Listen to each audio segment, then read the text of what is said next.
Undroppables Playbook, a football podcast.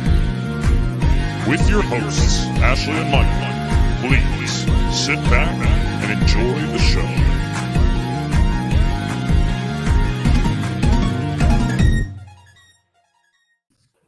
Hi, everyone, and welcome back to the Undroppables Playbook, a football podcast presented by the Undroppables and sponsored by Analyst Depot. I am your host, Ashley. This is my lovely ho-host, Michael Duncan. How are you? I'm pretty sure you just called me a ho-host. Ho-host, I did. I like stuttered there, and then it was I didn't say co-host. So I'm having mixed feelings. I'm having mixed feelings. So we're off to a hot start. Happy Super Bowl week. Thank you. Same to you. Thanks. Same to all who celebrate. Thanks so much. How are you feeling? It's kind of the opposite of 2017/2018. Mm-hmm. If for some reason this is the first time you're listening to this podcast, I'm an Eagles fan. And that Super Bowl, it felt like a team of destiny. And as we got closer to the game, I became more and more confident. And that's what it was like that entire postseason. By the time I got to any game, I was like, oh, we're going to win. It's fine. This team is kind of the opposite, where because of how just gosh darn talented they are, I walk out. The start of this 2 weeks, I was as confident as ever, and I've slowly just deteriorated into an absolute mess. Worrying about anything and everything, and I've done that all this entire playoffs, with the exception of the Giants. Really. But like going into the Niners game, I was terrified, and then they came out and did what they did, and I was like, oh, okay, yeah, I was right. So you texted me right before the Niners game or like right as the Niners game kicked off, and it's like, I'm having like really weird butterflies. I'm like getting nervous, and all week you were nervous, but not nervous like you were right at kickoff. Yeah, no, I mean, when they beat the Giants, like I was about as confident. When I found out they were playing the Niners, I was like, oh, we're gonna win. I wasn't even worried. That's where I was 2 weeks ago, or a week and a half ago at this point. But Getting Patrick closer and Mahomes closer is really to good at football, so he is. Well, really quickly, we'll go over the little bit of news that has happened. Jim Irsay put out a cryptic, weird tweet about how the search and how it was going to be extensive, whatever. He says, expect a decision on the Colts head coaching hire in days, not hours. So I'm expecting sometime after the Super Bowl, probably. The Arizona Cardinals also said they are holding off on hiring a head coach until after the Super Bowl is over.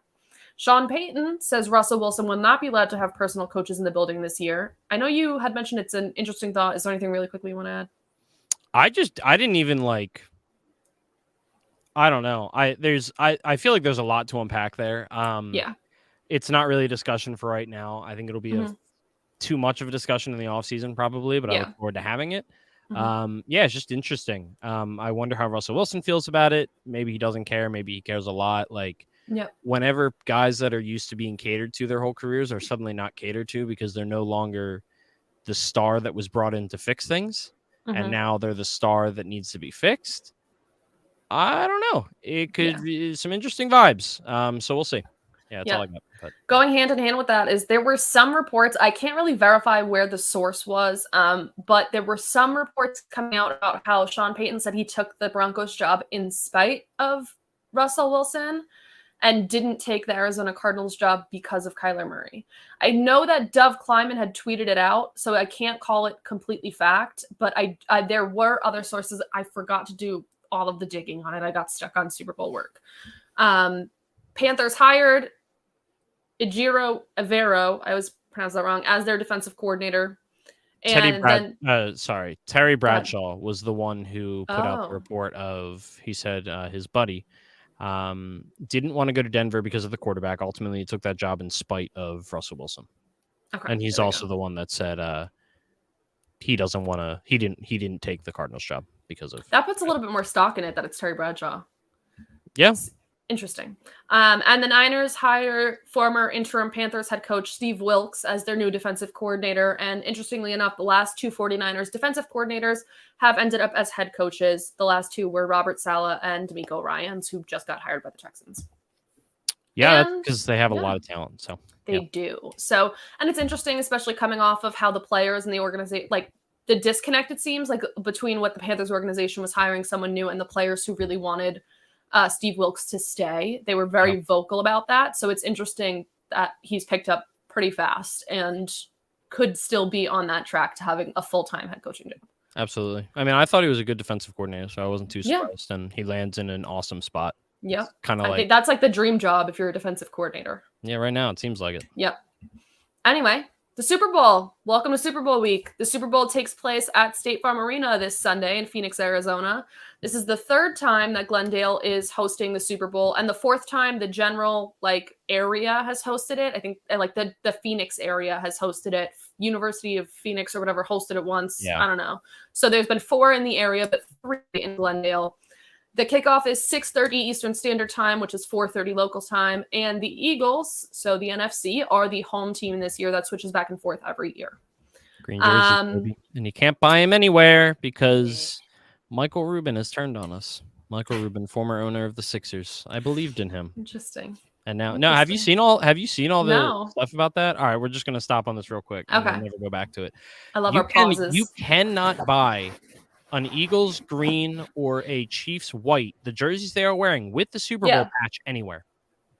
In Arizona, the only thing they have are those weird fashioned, I say in quotes because that's what they're called. It's like the shirt gray jerseys? No, like the gray. It's like completely gray with like green numbers for the Eagles.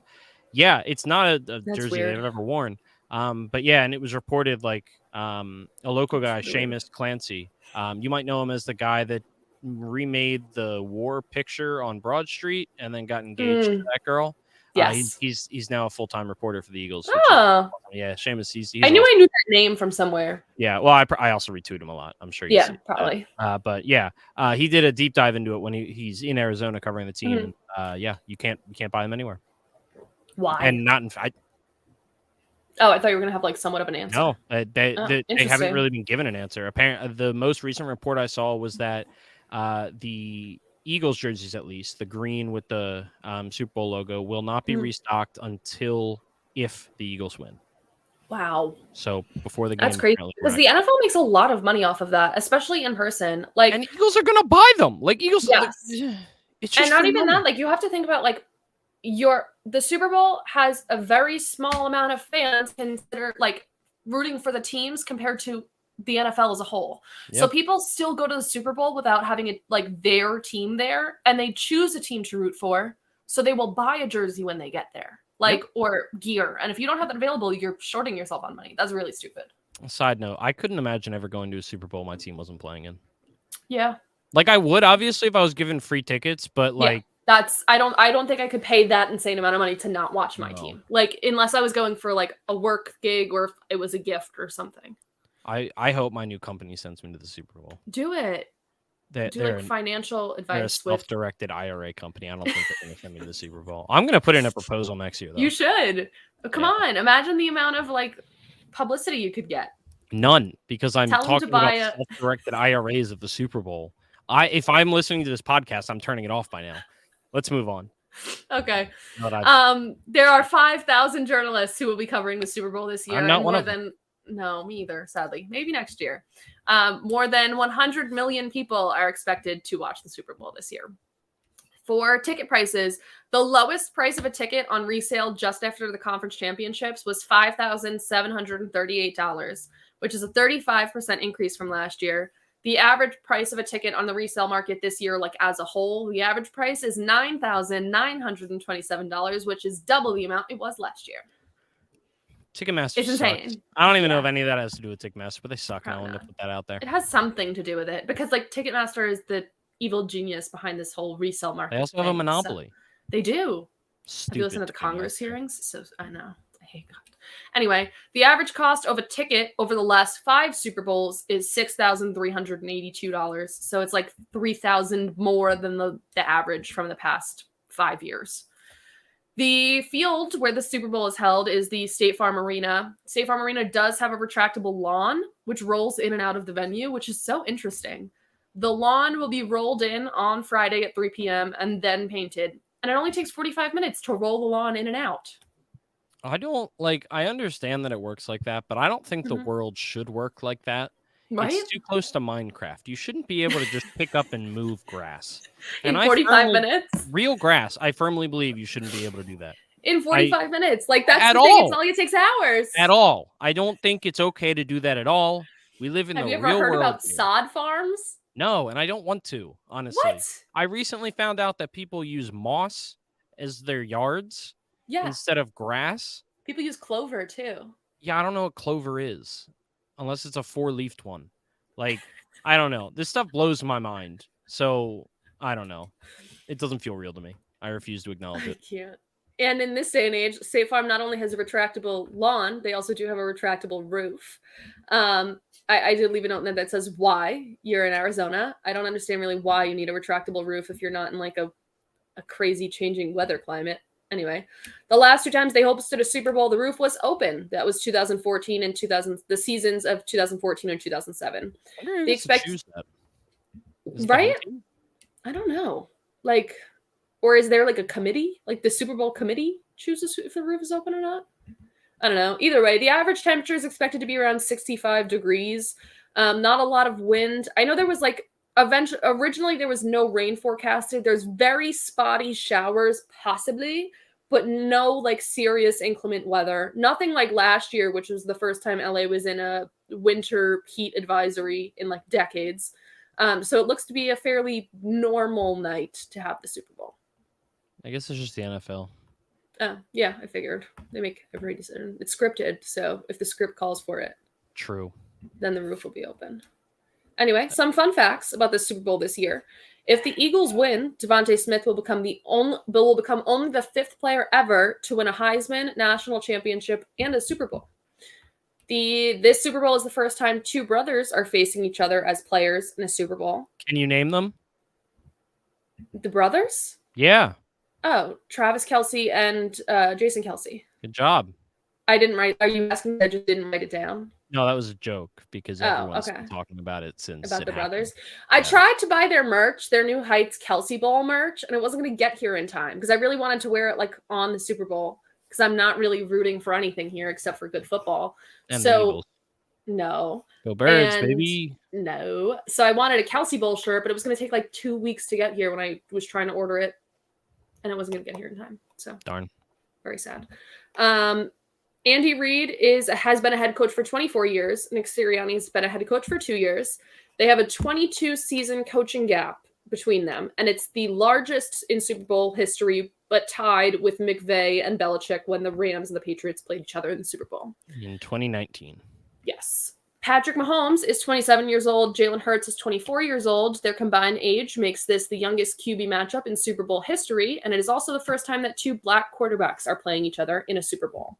So actually lots of little interesting tidbits here and firsts, a lot of firsts happening. Not to mention, did you know that Andy Reid coached both of these teams and has 100 wins with both of these teams and has coached both of these teams for over 10 years? Yeah. Just in case you didn't hear that.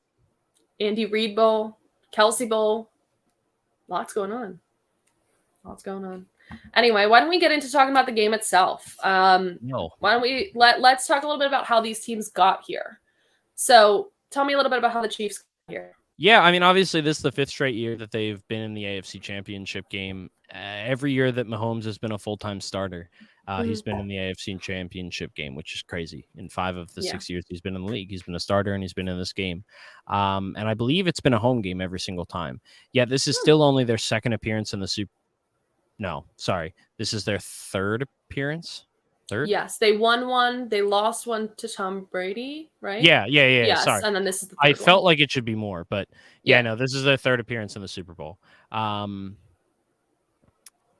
yeah, I mean, there's not a whole lot to say. Like, the team is very different than it's been in the past few years in the way that they don't have Tyreek Hill, and he was a major part of Mahomes' career as a whole, just because of what he represented for the offense and the play calling and the way that they game plan in general. And really, Mahomes as a whole has had to grow a lot since that Super Bowl loss to the Buccaneers because of the way that the NFL has sort of figured him out. First of all, I've never seen an offensive line makeover in the offseason quite like the Chiefs after that Buccaneers loss, which was needed.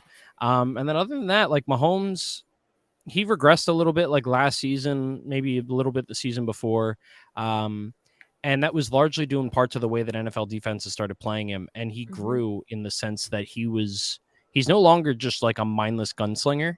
He's very willing to take checkdowns and he's willing to just take what the defense gives him. His brain has caught up to everything else that his body was doing. And that's horrifying for opposing defenses. because just when they thought they had him figured out, he said, "Nah, I'm good," which is what makes great players great, and what makes him maybe the most talented quarterback that I've ever seen. Yeah, and then the last hurdle it seemed like was beating Joe Burrow and the Bengals in Burrowhead. Their kryptonite for the past few years. They were 0-3 between this season and last season, including an AFC Championship loss just last year. And for the first time, Patrick Mahomes walked away with the win, and it resulted in a Super Bowl berth. And obviously, Travis Kelce, a huge part of the offense with Tyreek Hill gone, truly the wide receiver one, and the only consistent part of the offense on a week-to-week basis. The running game has been all over the place, with going between CEH, Ronald Jones, Isaiah Pacheco, a 5th or 6th round rookie, and Jerick McKinnon, who is alive apparently. And then you mix still in the league apparently. Yeah, you mix in McCole Hardman, a midseason trade for Kadarius Toney, Marquez Valdez-Scantling, a Juju Smith-Schuster. It's really Travis Kelce that's gotten them this far. He had the best year of his career statistically, and it's he's not young. And he's just continuously getting better. Him and Mahomes have a mind meld unlike many pass throwing duos that we've ever seen, really. Yeah. So there's a tier for tight ends, and it's Travis Kelce, and then there's a tier of a whole lot of nothing, like nobody, and then it's the next guys: George Kittle. Who else is there? Ravens, Mark Andrews, those ones. It's like statistically there is a ginormous gap between Travis Kelce and the rest of the position in the league. He's been absolutely incredible. And I did want to talk about what you had said about Patrick Mahomes improving. If you watch film on Patrick Mahomes too, after a lot of people say that lull year for Patrick Mahomes still would have been a season great year for a lot of people, which is true. But if you watch the film progression, he very clearly now does his reads a little bit differently, and like you said, takes what the defense gives him. He is more comfortable to sit there for a second and go through all of the reads without just slinging it, which is a huge improvement, because a lot of people in this league talk about how it's hard to have both, like a really powerful football mind and be mobile and be able to sling it. You have to like pick two, and he's proving that you can have all three, which has been a really incredible thing. And like, I liked the point you had said about the Bengals. That's why I wanted you to bring it up there. But really, I mean, like you said, I think it comes down to two things. It's Mahomes and Kelce and Andy Reid. And the one word I would say is adaptability. This offense has been incredibly able to adapt throughout the year, because they have had a decent amount of injuries and a lot of turnover for players and trades and everything like that. So they have shown that they're incredibly adaptable when something happens. The reliance on the run game and how they played the run game changed after everything that had happened with CEH and the injury and the drama or whatever. They adapted. So I think this offense has been really great at adapting this year, which has helped them get here. Yeah, I didn't even mention Andy Reid, who is one of the greatest offensive minds in NFL history. Yep. Which just goes to show that's why they're there. It's Andy, it's Patrick, and it's Travis Kelce. Yep. And Chris Jones is also, he's playing at a defensive player of the year level. So that's important to note. Yep. And I know you have a lot to talk about. So how did the Eagles get here? Yeah, so a year ago, they got blown out in the first round of the playoffs. The year before that, we saw the unraveling of Carson Wentz seemingly on live television, both when they drafted Jalen Hurts and as he slowly fell into mediocrity and lost his job to that same quarterback, Jalen Hurts. So a lot changed. Obviously, this was not the plan. This was never the plan, which is why this is the first time in NFL history that, at least for the NFC Championship game, and I would assume in the Super Bowl as well, but I don't know this for sure. It was the first time that a team made the NFC made a championship game 5 years apart with a different quarterback and head coach on both of those teams. Obviously, last time it was Doug Peterson and Carson Wentz / Nick Foles, but Jalen Hurts has gotten consistently better every offseason for the last 7 years of his life. And that's insane to think about because I don't think I've ever gotten better at anything for 7 years in a row. Straight, yeah. But as much as it has to do with Jalen Hurts, it has to do with Howie Roseman, who just completely remade this roster in a way that I think most people, if you had told them at the beginning of the season or in the preseason or before the draft that this was what it was going to look like, most people would call you insane. He was able to trade for A.J. Brown, keeping Devonta Smith, still having 2 first-round picks in the upcoming draft, still having a first-round pick and taking Jordan Davis, an athletic freak at defensive tackle. Devonta Smith took leaps and bounds. You drafted Jason Kelsey's heir apparent in the 2nd round, and that entire 2021 class, so 2 years ago, has looked really, really impressive this season. Jason Kelsey didn't retire, and he's still the best center in football, as he has been for at least 5 years in a row now. Howie Roseman just did some incredible things, and he got really lucky when it came to James Bradbury getting cut way after free agency, and he was able to sign him at a bargain of a deal. And then you look at, I don't know why the Saints did this, but they traded him Chauncey Gardner-Johnson on an expiring deal for like a 6th-round pick or something. You were able to get rid of Jalen Reagor for like nothing, but it was still something somehow. Harry Roseman just did an incredible job. He did an incredible job. And Hassan Reddick. Exactly. Hassan Reddick. That's one of the biggest additions of the offseason. And I truly forgot about it because that's how much happened. Hassan Reddick he's the only person in NFL history to have 10 sacks in 3 straight seasons on 3 different teams. Yep. He's just been good ever since the Arizona Cardinals realized that he was a pass rusher, not a linebacker, which is mind-blowing to me, but he's just been really, really good. Kaiser White was a solid addition. TJ Edwards has blossomed from an undrafted player into a really solid player. Marcus Epps is another one, and then Darius Slay, James Bradbury, and Avonte Maddox are probably the best cornerback trio in the league. A.J. Brown, Devonta Smith, and Dallas Goedert are one of the best pass-catching trios in the league, and Miles Sanders rushed for 1,000 yards and 10 touchdowns behind the best offensive line in football. There's so much going on there, and Howie Roseman just put together probably the best roster in football and maybe the best roster of Eagles players I've ever seen in my life. Then you look at Nick Sirianni, who so often in this league, you're looking at head coaches, and Andy Reid is not one of them, but you see head coaches that do too much and it costs them. Kyle Shanahan, Brandon Staley, the dude who already got fired for Denver, whose name is Nate Hackett. Thank you, Nathaniel Hackett. Nick Sirianni said, "No, I'm not going to call plays this year. Just going to let Shane Steichen do it. It worked last year." And it worked beautifully. And it worked beautifully. Shane Steichen, he was Beethoven this year, just writing a symphony, and it was beautiful. He knew exactly what to dial up when. And Nick Sirianni is an incredible offensive mind that was able to really create these incredible game plans. And Shane Steichen was able to execute them to perfection, with Nick Sirianni being able to focus on being a head coach. And by the way, being the most aggressive head coach in NFL history. By his 4th down calling. That's an actual stat. That's not me saying that. Nick Sirianni has just taken the whole going forward on 4th down thing to a heart, and it was the difference in so many games. And he's pushing all the right buttons all the time. Very few times have you seen him make a mental error as a head coach, and that just doesn't happen that often with not only young head coaches but also second-year head coaches with no prior head coaching experience. So. Yeah. Oh, and Jalen Hurts. He's really good. Really good. MVP level. Yeah. A.J. Brown broke the Eagles' single season receiving record. Devonta Smith broke the wide receiver single season reception record for the Eagles. Like, you could go on all day. We put up 70 sacks. This is the 3rd most all time in a single season in NFL history. It's just, Yep.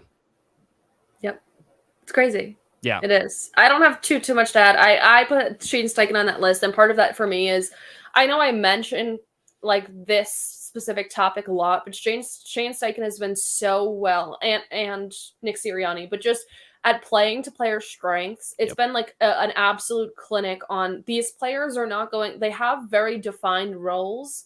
There are very limited times where they step out of them, and it's very purposeful when they do. And they stay in their roles, and they are very good at the roles they do. And they just have a really good way of fooling defenses.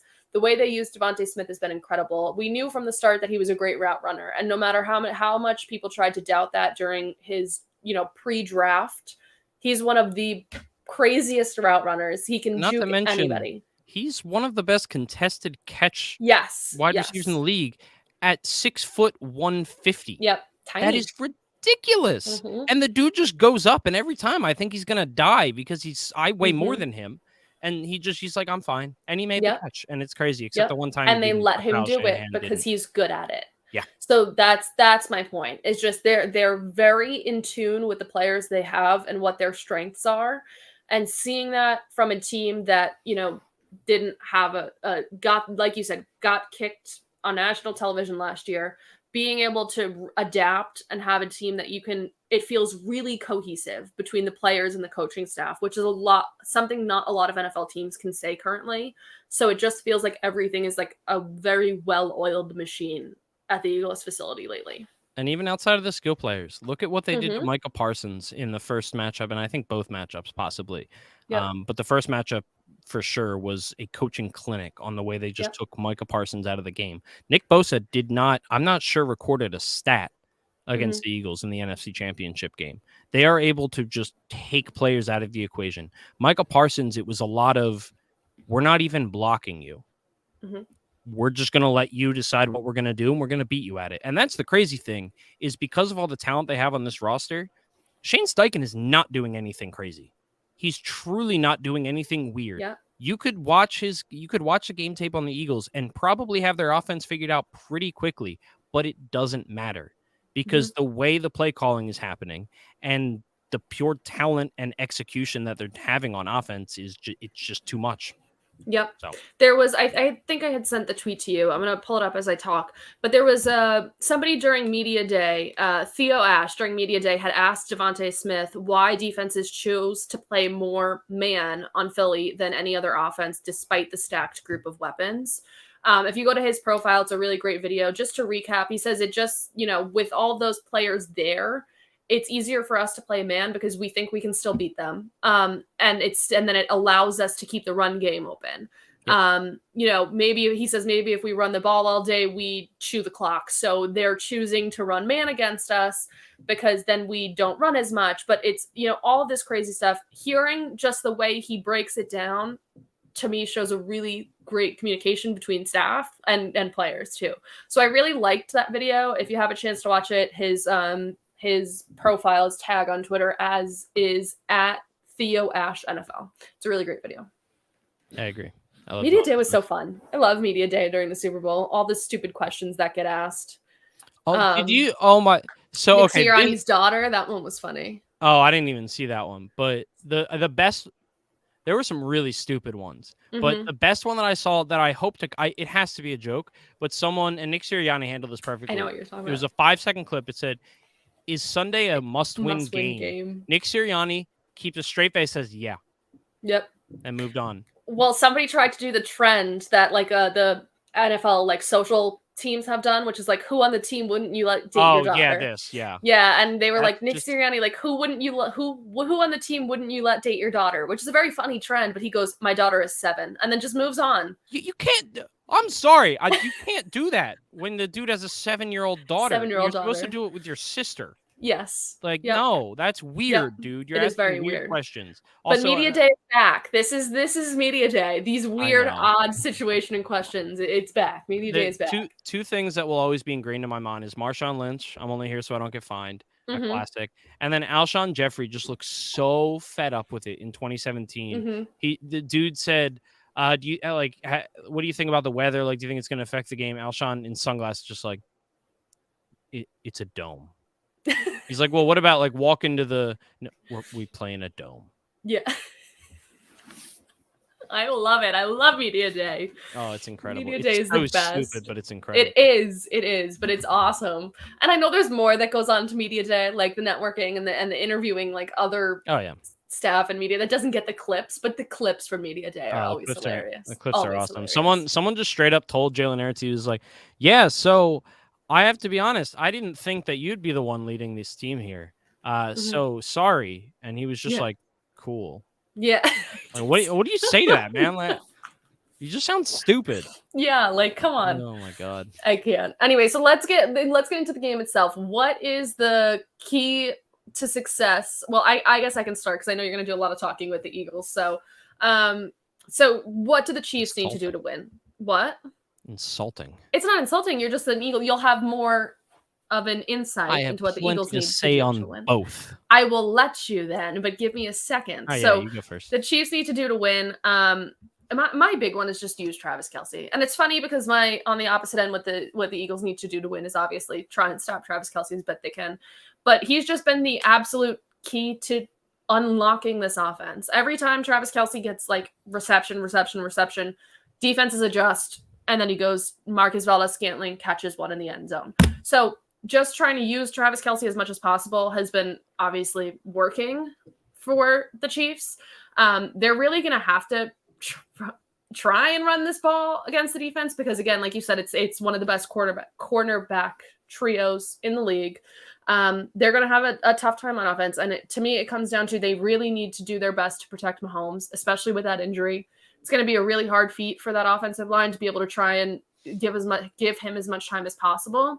But that's going to be a huge one because with that ankle, he'll still be mobile. We've seen that in the AFC Championship, but he's not going to have his full range of mobility that he had before that happened, which is what puts Patrick Mahomes over the top. So even just a slight decline in that is a disadvantage for them. So that offensive line really needs to try and remain as solid as possible to give Patrick Mahomes time to adjust and accommodate for that ankle injury.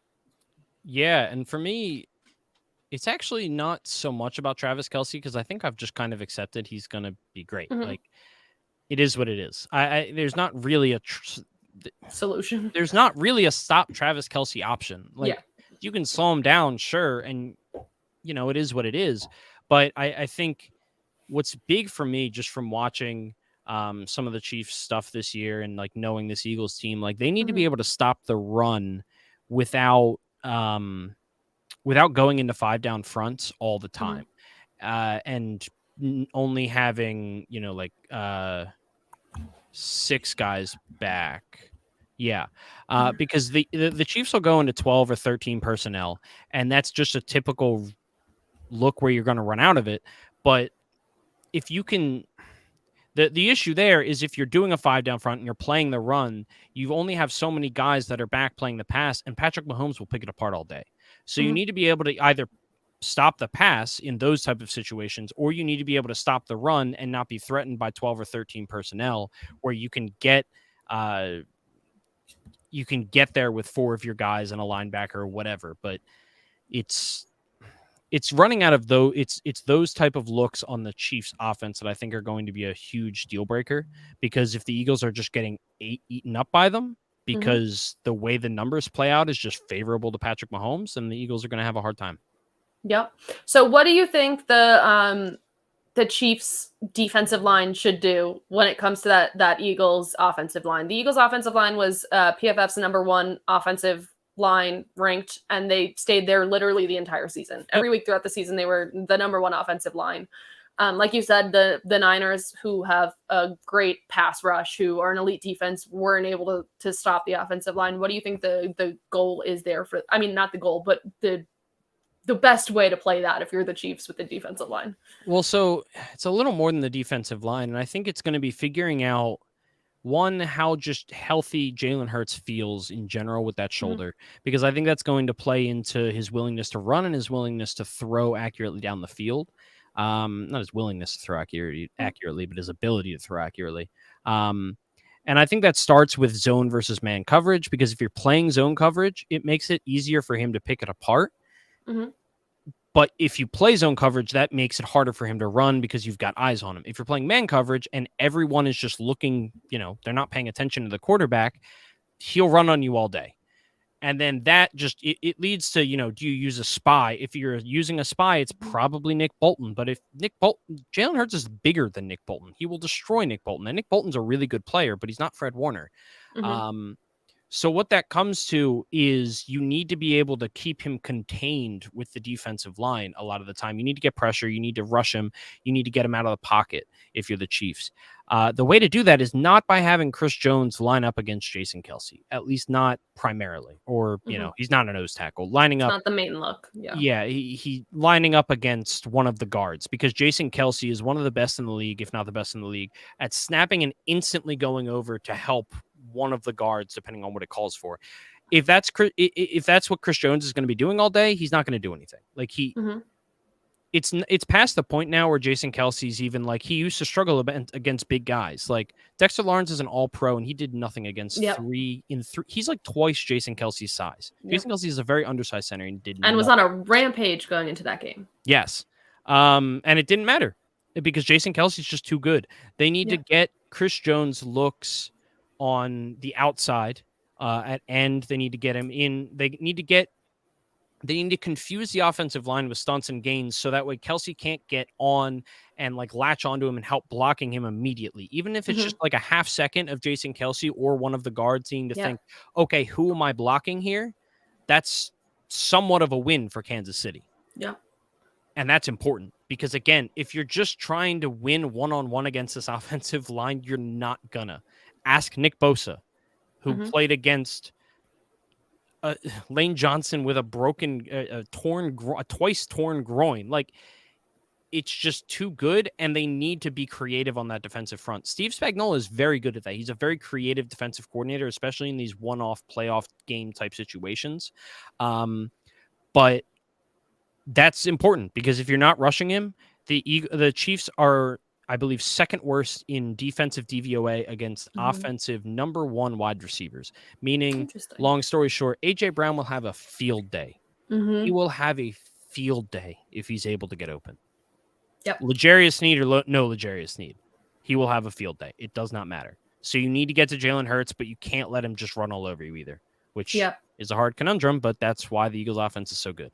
Exactly. And you had mentioned trying to keep Jalen Hurts contained. I had mentioned it last week, but Jalen Hurts' numbers, his QB rating and his overall passer rating get cut literally in half when he's outside of the pocket. Yeah. That has, so you can, if you're trying to keep him contained to throw, it helps, but there's also a goal in trying to force him out and try to pass. Yeah. So there it has to be super strategic on the Chiefs defense. Yep. Because there's ways to do it, but it has to be very, very purposeful. And I think that's a key word for this. It's not just something you're going to walk into and have a breeze with. This Chiefs defense is going to have to be very purposeful with every movement they make. Yeah. Yeah. Now, why don't you tell me? I know you have lots of thoughts on this. So, the Eagles, what's their key to success here? Or keys? I know there's multiple. I mean, I think on defense, it's kind of straightforward. I talked about it a little bit already. I don't think you're going to be able to stop Travis Kelce. Try and slow him down. I think more than anything, you're just going to have to get to Patrick Mahomes, but you're going to have to try and do it while only rushing 4 as much as possible. And if there's a defensive line that can do it, it's this one. The Chiefs' offensive line is good, but it has its weak points. Orlando Brown, I think, is good, but I think he's a tad overrated at this point. I think Josh Sweat could have a really big day. And I also think on the other side of the line, I don't even remember who their right tackle is. He's not very good. Hassan Reddick and Brandon Graham should both be able to get consistent pressure. Any handoff is a win for the Eagles. And I truly believe that because it means Patrick Mahomes isn't throwing a pass. So if that's how they're going to do it, so be it. On offense, I think the biggest thing is Nick Sirianni not treating this like Nick Sirianni treating this like it's any other game. Yep.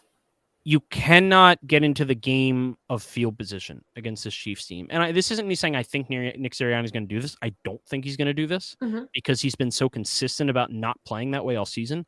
But you can't go if it is 4th and 3 on your 50-yard line, you go for it. 90% of the head coaches in the league will not do that. Nick Sirianni will. That's why you're in the Super Bowl. You need to do it. Yep. I don't care if Patrick Mahomes gets the ball on his 50-yard line because it's probably not that different if he gets it on his 20-yard line. It's still Patrick Mahomes. It's still this Chiefs offense. You need to play aggressively, and you need to coach the way Doug Peterson coached in Super Bowl 52, which I still think is one of the best coaching performances I've ever seen. He outcoached the greatest coach of all time by going for a trick play and fourth and whatever. He went for a fourth down on the final drive of the game to basically seal it. That's all really important. And then on offense, well, the Chiefs' run defense is not very good. So it feels stupid to say, but there's no better offense in the league, and maybe not in the last 10 years, because of this offensive line and because of what Jalen Hurts brings to the table, that can just say, we are going to go on a 9-minute, 17-play drive that is run, screen, run.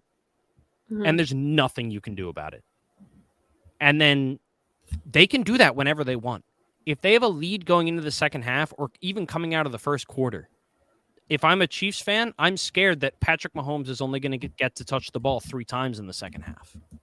And that's how you win the game, is by not letting Patrick Mahomes touch the ball. And there's no better offense at doing that than this Philadelphia Eagles offense. But you need to be competitive in the game the whole time. You need to be aggressive early, and you can't stop being aggressive. But running the ball does not mean not being aggressive, because they run the ball so effectively and so well. Yeah, I mean, I think those are the biggest ones. Yep. And for me, a key is the versatility of the Eagles offense. They've been really good at lulling you into like this lulling defenses into this false sense of security that, you know, they run on an entire drive and then pass. They're very good at like baiting you into things, this Eagles offense. So keeping that versatility up is a huge way for them to maintain an advantage. Because we talk about it every time we do an Eagles preview, that it's just, they can come at you from all angles and it's just way too hard to stop. So being able to keep that versatility going, which is fairly obvious, but still something I like to point out, because they can pass, they can run, Jalen Hurts can run, the checkdowns still have great success, screen passes, which a lot of people don't have success with, the Eagles have success with. It's just, they can come at it from all angles. So being able to keep that up and not be heavily dependent on one facet of the offense, I think is a way this Eagles defense can help exploit that the Eagles offense can help exploit the Chiefs defense. Yep, I agree. All right, and the big one is MVP. If the Chiefs win and if the Eagles win. I mean, do you want to do the Chiefs? Sure, I'll do the Chiefs. I mean, I could see it being Travis Kelce, but at the end of the day, I still think it's probably just going to be Patrick Mahomes. I mean, I obviously, this didn't age well, but I remember very, very vividly last year rallying against voting for Cooper Kupp. Which, by the way, if Odell Beckham had stayed healthy, it wouldn't have been Cooper Kupp. That's all I'm saying. I know. And I also did say, for it to be worth, also it should have been Aaron Donald, not Cooper Kupp. That's beside the point. I just remember I victory lapped our text messages right after, because I vouched for that and I said that was going to happen. And I stand behind the process of not betting on him. It's very hard to bet on a wide receiver and have it pay off most of the time, because it's very hard for a quarterback to have a bad game and for a wide receiver to have a really good game at the same time, and at the same time win. Yep. Yes, that happened with Cooper Kupp. He is that special of a wide receiver. It should have been Aaron Donald. And in the first half, if you had asked anyone, it would have been Odell Beckham Jr. So, who tore his ACL, obviously. Yeah. So I stand by that, but I agree with you where it's probably going to be Mahomes or Kelce. Maybe I put Chris Jones on the list, but against the Eagles offensive line, if he gets it, it means he probably earned it, because he had his work cut out for him. But I agree. It's going to be a hard stretch for it to be Mahomes. Yeah, I would really love for it to be Travis Kelce, especially because we think Mahomes is going to win like overall NFL MVP. I just that obviously they're two very different things, but still to me, it's like, it would be cool if he wins the NFL one and then. It's been a very long time since the NFL MVP has been also the Super Bowl MVP in the same season. I don't remember the last time, but I know it's been a while. Yeah. So I would love for it to be Travis Kelce. At the end of the day, if the Chiefs win, I think it's going to be Mahomes. Yeah. And then for the Eagles, Jalen Hurts probably is my guess. I just think he's gonna probably have a field day on Sunday, and if they win, they're gonna give it to him. So I think it's a little more open. on the Eagles. I think on the Chiefs, like compared to the Chiefs, it's definitely more open compared to the Chiefs. Yep. Obviously, Jalen Hurts and Mahomes. It's just there's a reason they're the betting favorites because they're quarterbacks. It is what it is. Yep. Outside of that, on the Eagles, I think Hassan Reddick and Josh Sweat are two guys that I've both bet on because, like I said, I mean Hassan Reddick. If they did MVPs for conference championship games, Hassan Reddick would have been the MVP of the NFC Championship game. And he's been unreal. He's been running out there like a man with his head on fire. And if he can do that against Mahomes, that's probably why they won the game. And if they're getting to Mahomes and forcing turnovers or getting sacks, that also probably means the Eagles are running the ball more. And Jalen Hurts, like if you look at his stats, they're not that impressive from the Super Bowl runs because they've given up 14 total points and they've scored 69. They've scored 69 points. And Jalen Hurts does not have a very impressive game in either of them because it hasn't had to have. So, Hassan Reddick is my number 2 choice. Yeah, and so there is a really interesting one I put on here just because I want to mention it. A podcast that I listen to, the Philly Special. It's it's from The Ringer. Ben Solak and Sheil Kapadia.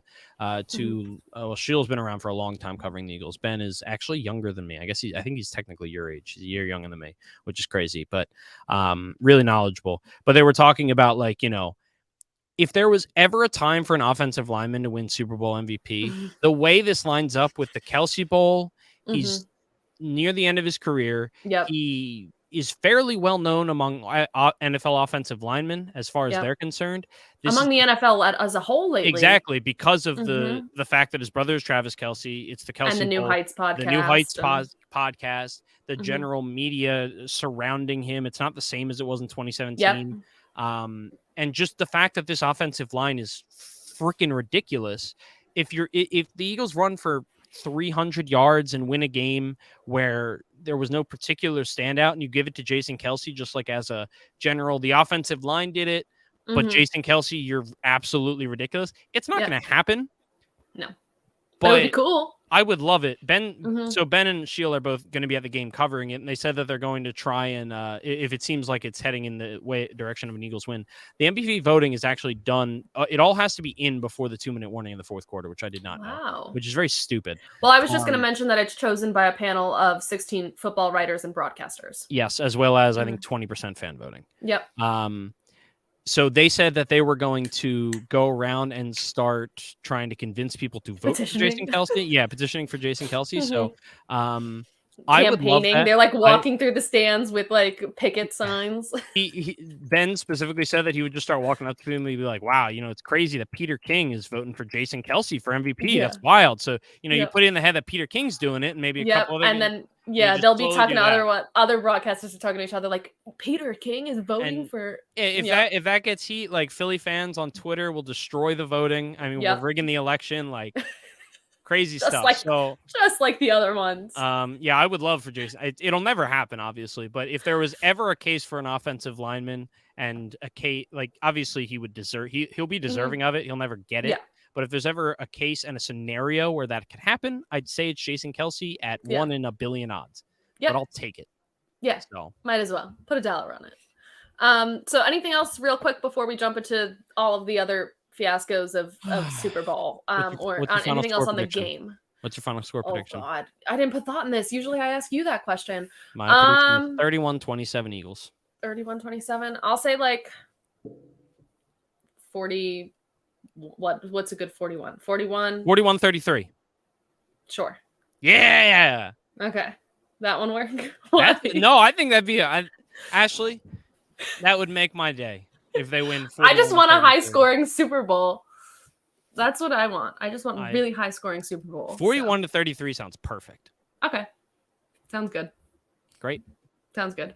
All right, so let's talk about some of the other stuff that goes along with the Super Bowl. Obviously, commercials.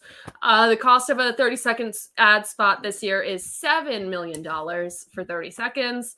48% of Americans say that a company advertising with the NFL won't change their overall impression of that brand, which is pretty interesting considering companies still pour hundreds of millions of dollars into Super Bowl ad campaigning. Super Bowl ads do generate 4 times more engagement than a typical TV ad, though. So very interesting. Are there any commercials you're looking forward to this year? I think Gronk will be fun. Are we gonna get like an AARP or what is it? The military one?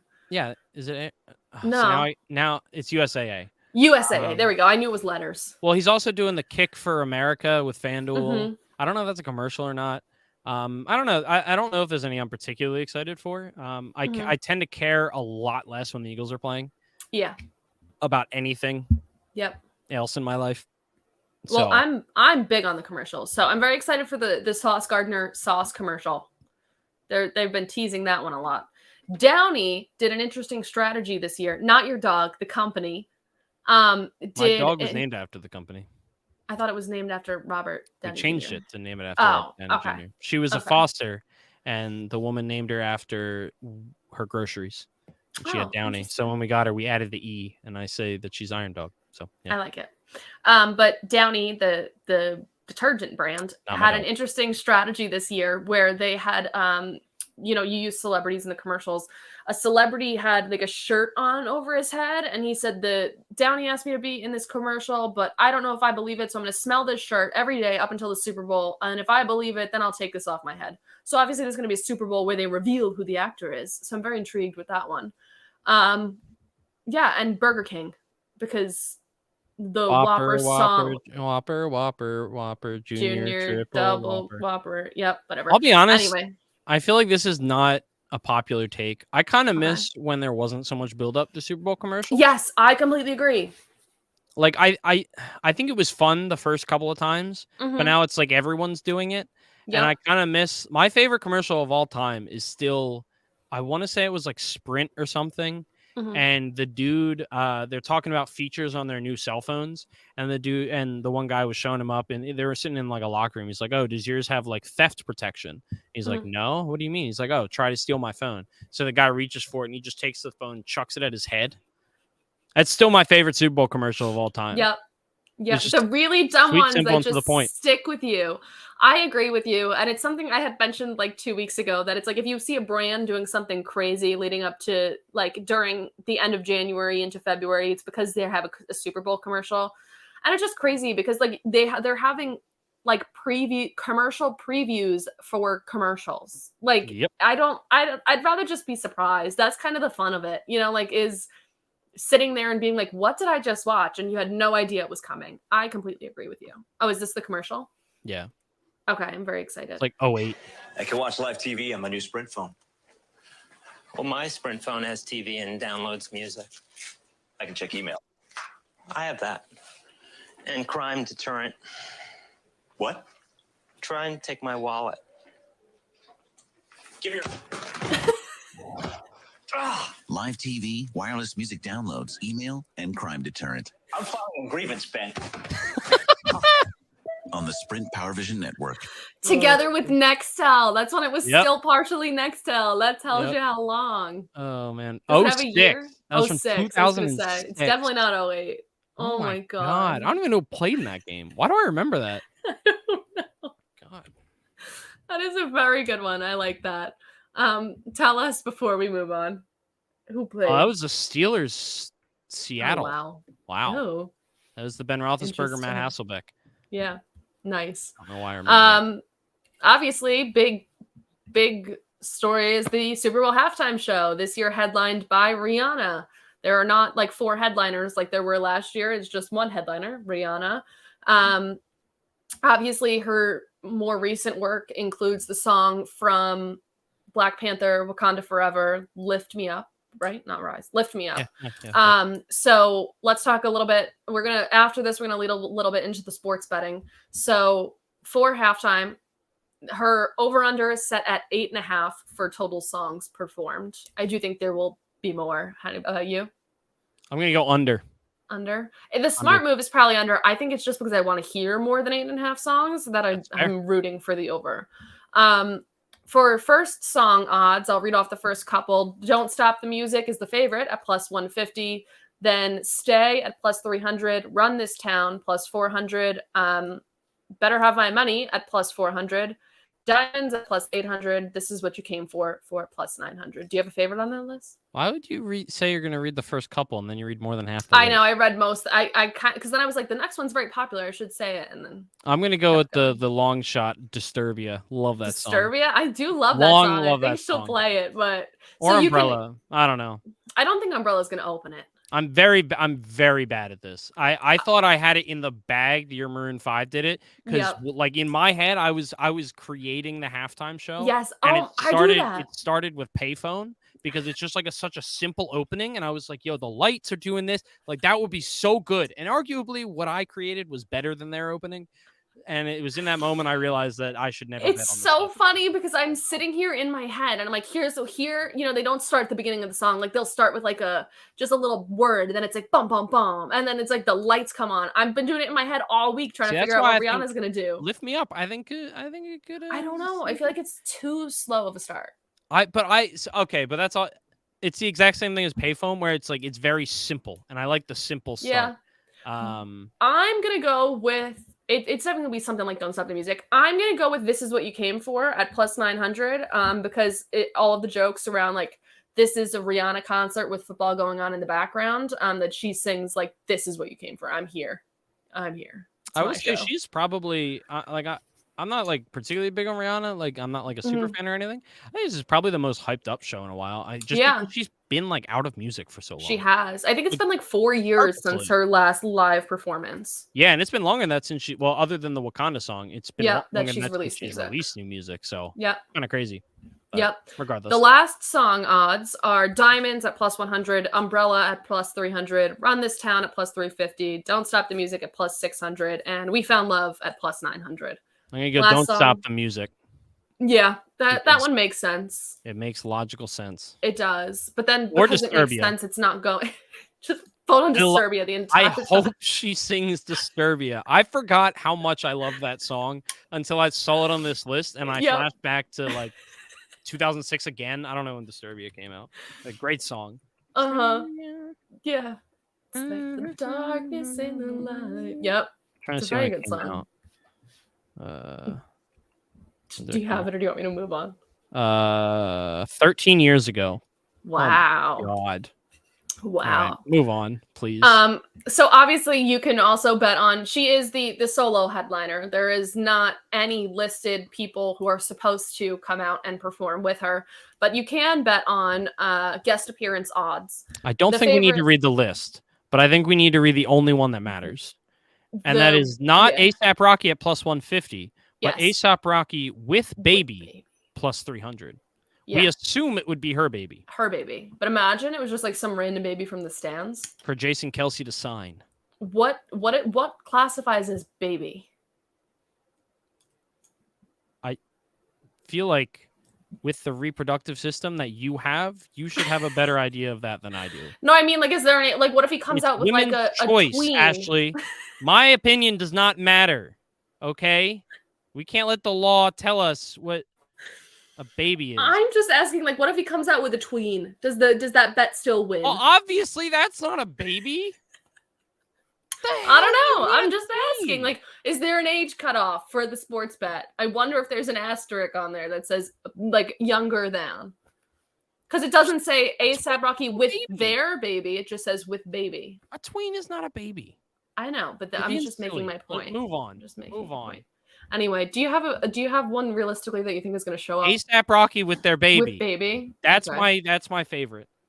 Okay, my favorite usually it would have been Eminem if he didn't do it last year, if he wasn't in the show last year. Oh, so I'm gonna. Wait, but that would be so good though. Right, like Love the Way You Lie. I kind of want it to be Eminem now. I would love for it to be Eminem, but he did perform last year. I don't give a flying cahoot.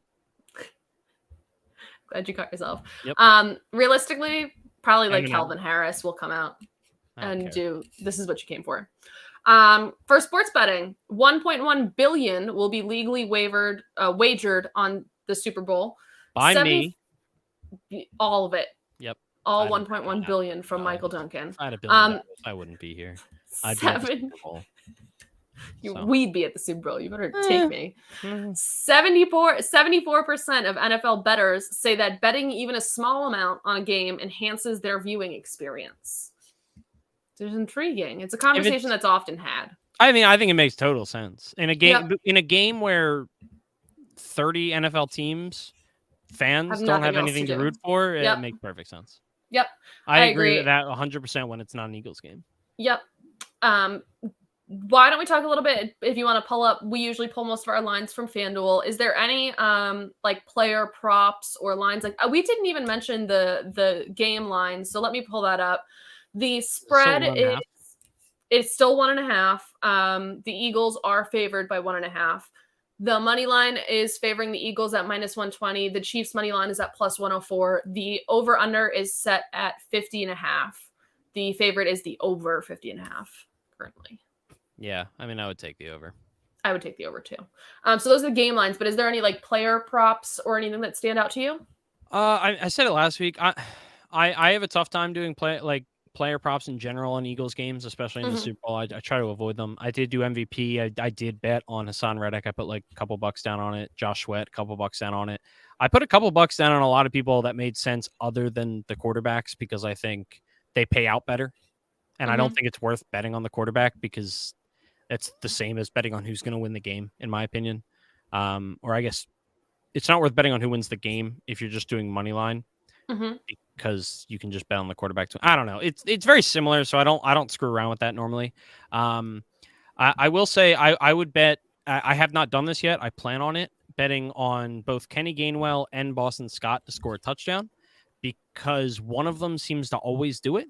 And they both have good odds. I won a decent amount of money last week betting for a Boston Scott anytime touchdown. I put the same amount of money down on Kenny Gainwell, and it paid out very well. So that's something that I would be looking at because, again, it's the Eagles running attack. They could all have a touchdown. Yep. And I will say around the Super Bowl time, you get really interesting bets like this. This is something I actually haven't seen before, which is like the position to score the last touchdown in the game. So you can bet if it's a running back, a wide receiver, which is an interesting thing. I mean, scoring wise, I would go with you. I'd go with an Eagles running back, but I would also bet on Marquez Valdes-Scantling. I think he's going to score a touchdown in this game. Interesting. Yeah. I think he's just been on Do not bet on Mecole Hardman. He's not playing. Don't do it. Just mean, people probably still would because of the Mecole Hardman truthers that are out there. They exist. Anyway, let's talk about what people really want to talk about, which is the Gatorade color. The Gatorade color, the lines are currently at yellow/green/lime at +145, orange at +300, blue at +350, red/pink at +650, clear/water at +1000, along with purple at +1000. Where are you putting your money, Michael Duncan? The last time the Eagles won, it was yellow. So that is where I will put my money again. However, the last two winners have been blue. Before that, it was orange, which was when the Chiefs won. So I would, and then the Patriots won, it was blue. The Eagles won, it was yellow. Apparently in 2017, when the Patriots won, it was none. I know we talked about that last year, and I'm equally as confused now. I don't think it has something to do with like confirming it happening on television. Yes. I remember we were really confused. We looked it up. And Yeah. I must be on the same website. But yeah, I'd probably put money on yellow, orange, and blue. Well, I know 2 years ago there was a whole controversy because I placed a good wager on blue and the broadcast didn't show it. That's what it was. Yeah. Yes. And then they ended up we ended up having to pull video camera footage from like fans to tweet it out that confirmed that it was blue. It was blue won. But that was one of the things, like they had panned away to something else and didn't show the Gatorade thing. I'm putting my money on orange. If you're betting on any of these, bet responsibly because they're all stupid to bet on. Oh yeah. Don't bet any money that you can't lose. No. I'm sure there's a number like 1-800-GAMBLER or something. Just don't be an idiot. Really. They're just fun to talk about because it's things you don't see from like game in, game out basis. It's like the lore of the Super Bowl includes these things. But again, like you said, the odds of you winning these things are slim. Because there's unless just you're smart like me. Yeah. All right, so you said you're going with yellow/green/lime? Yeah. All right. I'm going with orange. I don't know why. That's just the vibe this year. Orange Gatorade is great. So a national anthem. I know you have some thoughts on this. The over-under is at 2 minutes and 2 seconds, and the favorite is currently the over. The average length of the national anthem since 2007 is 1 minute and 43 seconds. No, you're right. Favorite's the I'm over. right. The favorite's the over. I can't read. And this year it is being sung by country artist Chris Stapleton. Yeah, I don't know. I went on a long rant last year about under, and I just did some more research before this episode. I was ready to go on the same rant. It's been no, I was going to go on a rant about over. Sorry, I prefer the over typically. Over. But I feel like they have to have increased the line to make it the under be under 2 minutes and 2 seconds. The average length is 143 since 07. That's crazy. I still think 143 is too long of a national anthem, so that's probably where I'm coming from as a musician. Everyone does it too slowly, and it pisses me off. That being said, I don't know. Yep. I'm gonna bet the over because I really enjoy going with a stopwatch on my phone and like waiting for it to go. I love that. Holding your breath. The whole room like starts to get antsy if they bet the under. It really is a truly American experience to do that. I'm going with the over. It is Chris Stapleton. I mean, I've listened to Chris Stapleton's music. I do like country music, and I just think the way he sings, there's no way he goes under. I'll be wrong. It'll go under, but I'm betting the over. So this is not betting advice. The coin toss results, heads and tails are both tied at 104. The winner, both teams are at 104. And my favorite stat, coin toss winner wins game, is both yes and no at minus 104. My favorite fact is that stupid things to bet on. These are the dumbest things to bet on. Yes. My favorite thing is that since the start of the 2014 season, every team that has won the coin toss in the Super Bowl has ended up losing the game. The visiting team gets to make the call. So the Chiefs will get to make the call this year. Before 2014, winners of the coin toss was exactly 500 even. But since then, if you win the coin toss, you lose the game. That's like, this is a really random stat. I forget, it was either last year or 2020, the Eagles went on a ridiculous streak of getting the coin toss right. Like they won the coin toss in I remember 16 straight games or something. Like it was stupid. It has nothing to do with now, but that's another fun fact about coin tosses that I like to remember. So, don't bet on the coin toss. I love to because it's tails. This is the dumbest thing. Yeah, I would bet on tails. I remember last year I was tweeting with Mike Clay from ESPN because he said he would make a bet with anyone that would give him better odds on either heads or tails. I lost. I gave him better odds and he won. So that sucked. But oh well. It's tails. Yeah, I agree. It's tails. So I mean that's most of it. I loved these ones. This is something you don't see. Scoregami, my favorite NFL thing ever. If you don't know what scoregami is, it is the art of having a score in an NFL game that has never occurred before. Yes. It's a very interesting YouTube video. Just Google scoregami. And there's also I do love scoregami. We had a very low scoregami amount this year. I was very upset by it. But you could bet on if there will be a scoregami. Obviously, the smart choice is to say no. You could tell by the odds. Yes is at plus 1,800. No is at minus 8,000. Every year it gets thinner and thinner, the amount of scoregamis that are possible with NFL scoring. As that happens, yeah. Exactly. So, yeah, the smart here is to say no. I just put it in there because it was very intriguing that was even on there in the first place. But I did love this one. Final score to have occurred as the final score of a past Super Bowl. Yes is at plus 470 and no is at minus 650. Would your score prediction of 41-33 be the final score of a past Super Bowl? Yes. Which one? I don't know all the numbers. It's the Eagles. I figured. That's how they won in 2018. Yeah, I figured. So don't watch them do it again. Watch them do it again. So my answer to this is say yes. That's why when you said 41, I suggested 33. Yeah, so I'll just say that's the same score again because then I'll win that bet too. Do you think this is going to be the same score? I think 41-33. Actually, I predicted 31-27, but has that ever happened before? 31. I have no idea. My friend Hayden could tell you. It would take too much research. If you could, no, all I would have to do is text my friend Hayden. If I text him any year or Super Bowl, he would be able to tell you the score, who won, who lost, and the MVP. Any Super Bowl. Yep. I have a friend who could tell you like literally every player in the NFL, like where they went to college. You can just randomly be like, where did that guy go? And he'll be able to tell you.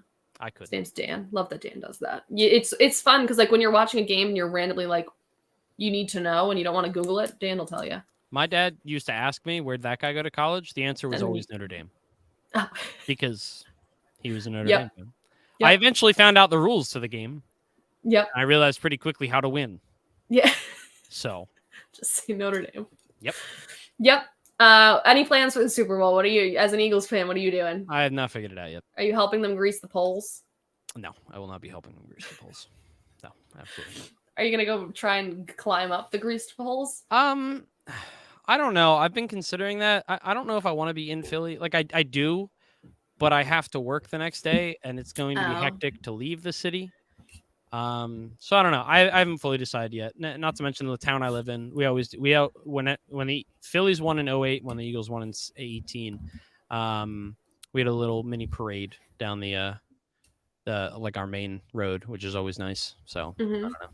I wanted to. There's one thing on here. Give me a minute. Well, there was a stat that I found about going to work the next day, that like vast majority, close to around 50% of Americans, which if you factor in like those who watch football and those who do not, would give up a different one of their holidays in order to take the day after the Super Bowl off from work. I'm down with that. All of Philadelphia schools are either a 2-hour delay or a day off. Interesting. Some of them are dependent on if the Eagles win. They've already Interesting. announced that. That is pretty cool. Interesting. Nothing quite like it, man. No. Philadelphia. Philly. I was trying to find the exact number, but I can't find it for some Eight is the reason. number you're looking for. No, Oh. now I'm lost. Good And number. it's one of those infographics that goes like miles long. So I can't find exactly where it was. And I meant to write it down, but I didn't think there was going to be a place to say it. Either way, I'm just watching the Super Bowl at a friend's house. So we're overtime. You know where to find us. Michael Duncan on Twitter at mpduncan75. Me on Twitter at Ashley_Marie with 2 A's in Ashley. Both of us, if you become a patron at the patreon.com/the_undroppables. Become a patron. Come hang out with the crew. You can have our phone number and And- text us all the time. Sure. No. Why would you? You should not agree to that, Ashley. No one wants to text me. If anyone's going to text either of us, it's going to be you. And they're going to be creepy. Don't agree to that. All right. I disagree with it. It's the internet, Ashley. It's forever. Anyway, have a fantastic Super Bowl. Go Birds. Bye.